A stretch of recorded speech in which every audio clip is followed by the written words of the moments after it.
श्रीकृष्णाने खूप मोठी गोष्ट सांगितली आहे। जर तुम्ही धर्म कराल तर देवाकडून तुम्हाला मागावं लागेल, आणि जर तुम्ही कर्म कराल तर देवाला तुम्हाला द्यावंच लागेल।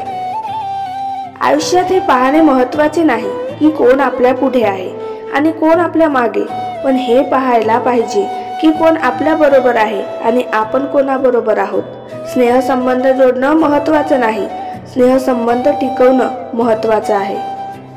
नाजूक पाकळ्या किती सुंदर असतात, रंगीत कड्या रोजच उमलत असतात। नजरेत तसे सर्वच असतात, परंतु हृदयात भरणारी माणसे फारच कमी असतात। प्रतिक्रिया देण्यापेक्षा प्रतिसाद द्या, बदल नक्कीच घडेल, मग ती परिस्थिती असो वा मनस्थिती। हळवी असतात मने जी शब्दांनी मोडली जातात, आणि शब्द असतात जादूगर ज्यांनी माणसे जोडली जातात। इथे प्रत्येकाला वाटतं आपण किती सहाने, यावर उपाय एकच, सगळं शांतपणे पाहणे। तुम्ही जेवढे चांगले वागता तेवढेच जास्त भंगार लोक तुम्हाला भेटत जातील। लाचारी आणि खोटे बोलून जवळीक करण्यापेक्षा सत्य बोलून दुश्मनी स्वीकारा, म्हणजे विश्वासघात तरी होणार नाही। माणसं जोडण्यापेक्षा आता माणसं ओळखणं जास्त महत्त्वाचं वाटतंय। चांगलेच होणार आहे हे मनात धरून चला, बाकीचे परमेश्वर बघून घेईल, हा विश्वास मनात असला की येणारा प्रत्येक क्षण आत्मविश्वासाचा आणि सकारात्मकतेचा असेल। नियती जेव्हा तुमच्या हातून काही हिरावून घेते तेव्हा त्यापेक्षा मौल्यवान देण्याकरिता तुमचा हात रिकामा करत असते। आधी मला वाटायचं की प्रेम मिळायला नशीब लागतं, पण आता समजतंय प्रेम कुठेही मिळतं, पण प्रेम करणारी व्यक्ती भेटायला हवी, त्या व्यक्तीचं खरंच प्रेम असायला नशीब लागतं। वाईट वेळ निघून जाते, परंतु जाताना चांगल्या चांगल्या लोकांचं खरं रूप दाखवून जाते।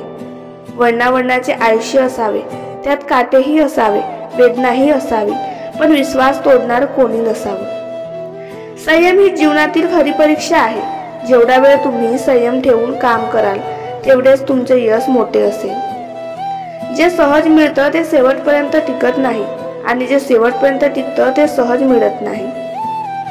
मनाशी जोडलेलं प्रत्येक नातं खरंच खूप भावनिक असतं। दूर असेल तरी कोणीतरी मनाने मात्र जवळच असतं। आयुष्य नुसतं जगायचं नसतं, थोडंसं वाईट घडलं की नुसतं रडत बसायचं का? खरं तर जगतानाही आनंदात सगळे सोयरे बरोबर क्षण साजरा करायचा, आणि दुःख आलं समोर तर दोन हात करून समोर जायचं, लढायचं। हे करताना तो सर्व अनुभव डोक्यात सेव्ह करायचा, म्हणजे आयुष्य खरं जगला नाही तर झालं बस इतकं।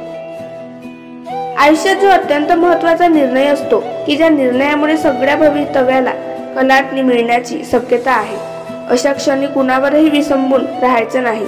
आपला बेत फसला किंवा कुणीतरी उलडून लावले अशी परिस्थिती निर्माण घेऊ त्याची नाही, निर्णयाची क्षणी आपण स्वतंत्र असलं पाहिजे।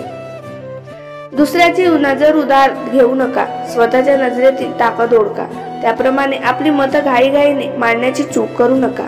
अनुभवातून बोला, प्रचिती घ्या। कोणताही अनुभव आपल्या प्रचितीचा हिस्सा झाल्यावर जे होतं त्यालाच ज्ञान म्हणतात।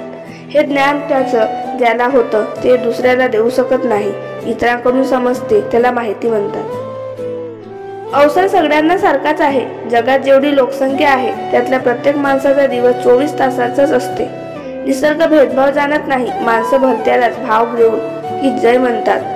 निव्वळ गुणांची पूजा करणं हे राजकर्ते, सामाजिक कार्यकर्ते, युनियनवाले ह्यांना अशक्य आहे का?